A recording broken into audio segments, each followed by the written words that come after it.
मोर प्रिय पिलामाने आशा करी समस्ते बहुत ही भलरे थिबो। जो आपण सीयूईटी रो बीएड परीक्षा देइतिले 2 वर्षर तार क्वेश्चन ता सहित आंसर की आपनको रिलीज कर दिया आइछि। तो आपण माने क्वेश्चन प्राय देखिचंती देखि नाहंतिले काइंडली देखिबे आ मते टेलीग्राम रे शेयर कर देबे जो द्वारा कि क्वेश्चन को टिके मु आपनकर देखि देबी जदि किछि आंसर की भूल थाए ताहा मध्ये मु आपनको जणाई देबी।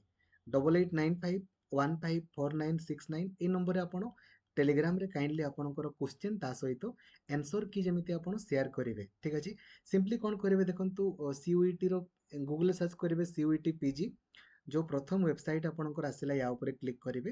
देन देखंतु एटी साइन इन लिखा हिची या ऊपर आपण साइन इन करिके आपण निज निजर आंसर की को आपण डाउनलोड करि पारिबे। ठीक अछि। तो 5 एप्रिल रु 7 एप्रिल माने केवल 2 दिन ही आपनकर रहिबो एटा। ठीक अछि। तापरे पुणी आपनकर हटि जिवो तो काइंडली याकू देखि दियंतु आ क्वेश्चन ता सहित आंसर की जेमिति मते शेयर करिया पई भूलिबेनी। Thank you. जय जगन्नाथ।